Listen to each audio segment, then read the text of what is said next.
Miremos ahora las divisiones del texto que nos han servido hasta ahora como mapa de la lectura para ver dónde estamos parados. Frede decide titular estos pasajes con rasgos que francamente para mí no son sustanciales.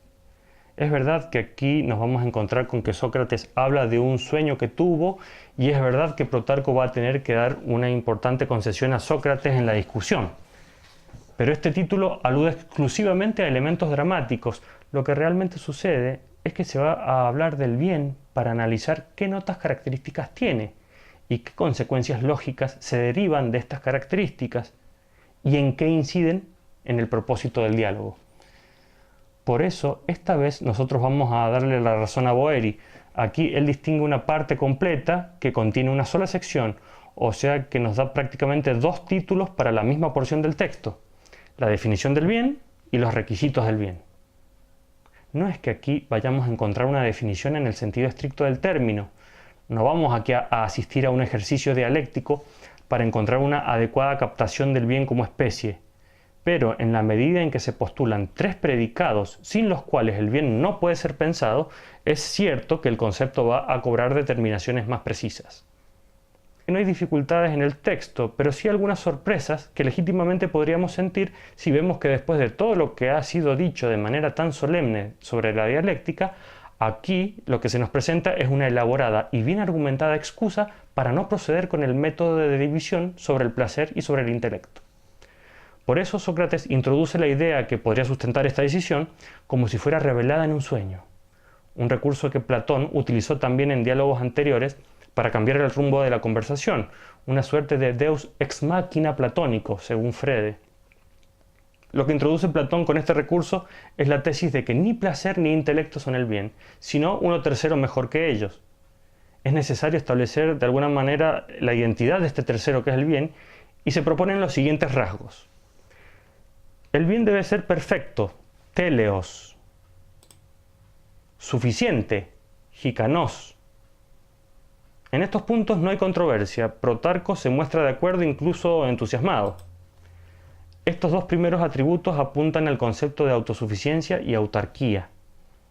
Esto queda claro cuando en el final del diálogo, en 67a, Sócrates repasa los resultados de este punto de la discusión.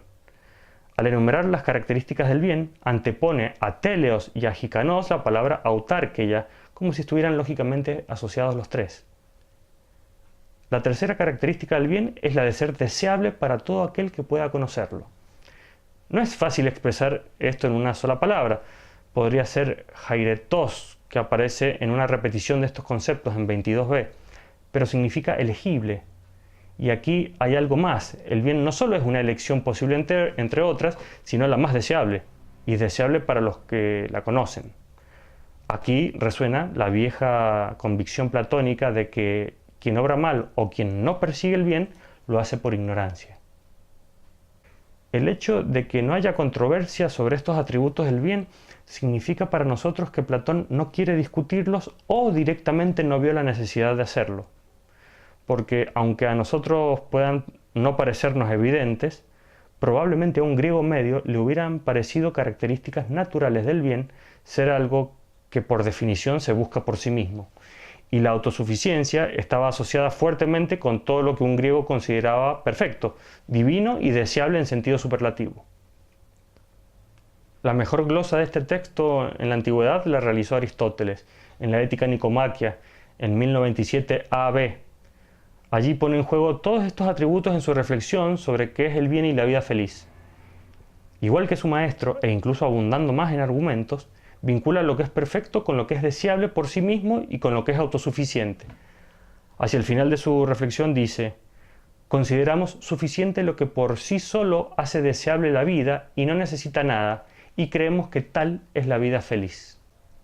Más allá de lo que pueda significar para nosotros la asunción sin discusión de estos atributos del bien, en el diálogo mismo podemos advertir que Protarco los admite porque cree que el placer va a poder mostrar que tiene todas estas características y ganar la contienda.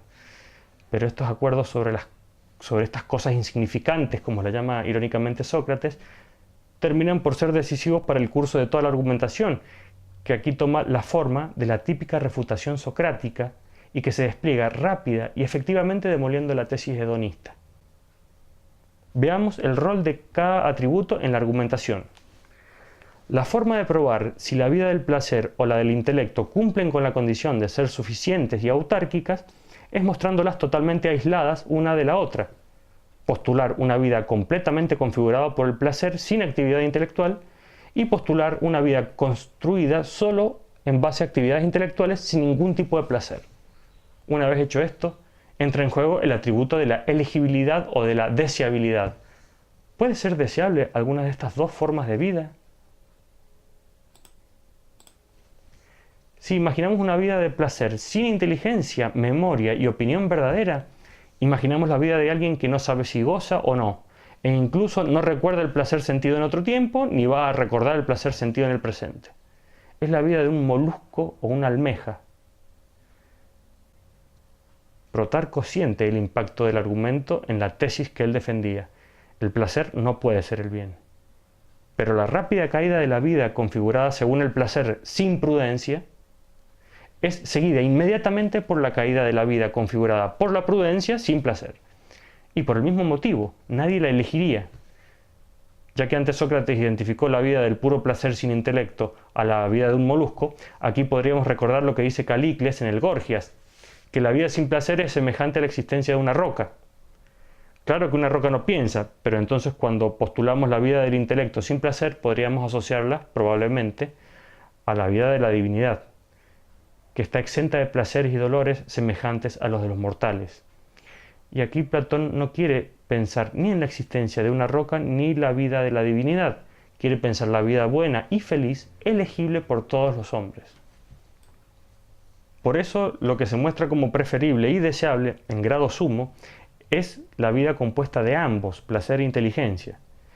Esta vida es la que en este punto se muestra como el bien que se buscaba y por lo tanto la lucha por el primer premio ha terminado. Pero no el diálogo. Sócrates propone seguir hasta ver quién se queda con el segundo premio y la condición para poder dirimir este asunto es la de poder determinar cuál es la causa de esta vida mixta. Incluso se atreve a adelantar el resultado y por supuesto dice que el intelecto ganará el segundo premio. El intelecto va a ser mostrado como causa de esta vida mixta.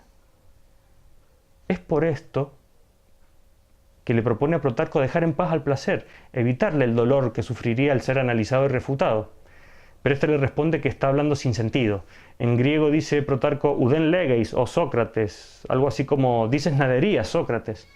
Este giro era usado para señalarle al interlocutor que lo que acababa de decir o carecía de coherencia y significado o no valía como una propuesta viable. Aquí se juega con el doble sentido.